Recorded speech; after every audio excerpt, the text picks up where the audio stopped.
Brian Mudd Show is on News Radio 610 WIOD.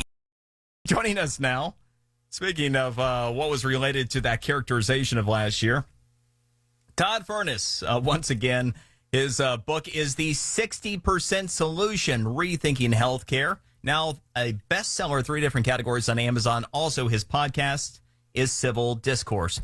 Todd, oh my gosh, we need some sanity, I think, when it comes to COVID and its variants. And also, you got this new warning about the J&J vaccine and some of the links over, potential autoimmune disorders. What are you... Put things in perspective right now. The news cycle and what's happening. What's your take on it? Well, first of all, thanks for having me this morning. I think we have things way out of context. And let me start with a place you might not think. We have right now over 300,000 over-the-counter medications. Over 300,000. Every one of them carries something called a DFL, a drug fact label. And the drug fact label provides facts about the medication. And it says, hey, if you don't take this as recommended, then bad things may happen.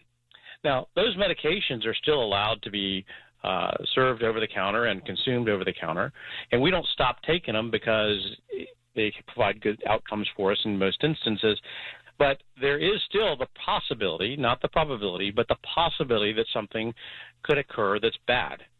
And when you kind of look at the news recently with regard to, what's going on with the J&J vaccine and people being reluctant, the last mile being reluctant to take the vaccine, we have to keep this into context. We're talking about 100 cases out of the tens of millions of the dosages that have been administered.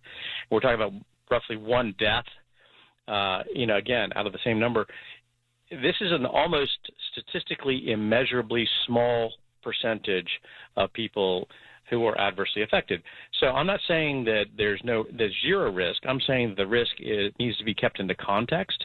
And if people are thinking about this, they ought to consult their physician. They ought to take a look at this corresponding websites and make a decision for themselves as to what they ought to be doing.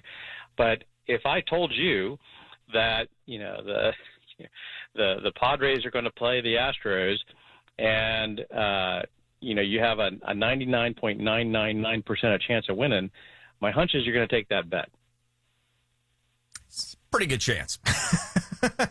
Now, Todd, I want to ask you as well your thoughts about the variants, because increasingly, speaking of things that intellectually annoy me, the way that new cases and the variants are being covered is.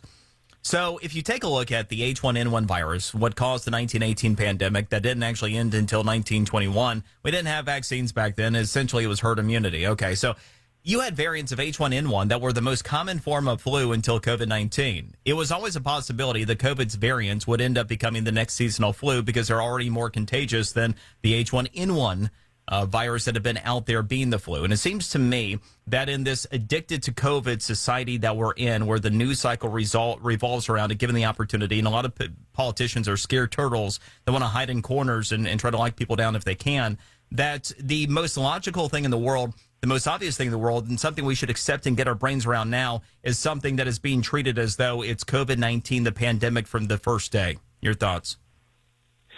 Well, you're absolutely right. And here's the thing that I think we made a mistake in from our leadership perspective. Historically, what's happened is we've had medical researchers frame the risk and say this is the range of risk that could occur. And then we've had a separate group of folks called policymakers who decide what policies should be taken on in order to address that risk. And we manage a number of things accordingly. And what's happened in this instance is we've allowed the medical researchers to establish the policy.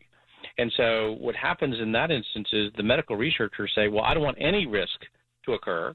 I want to avoid all risk, and therefore we're going to move from one position to another to mitigate all risk.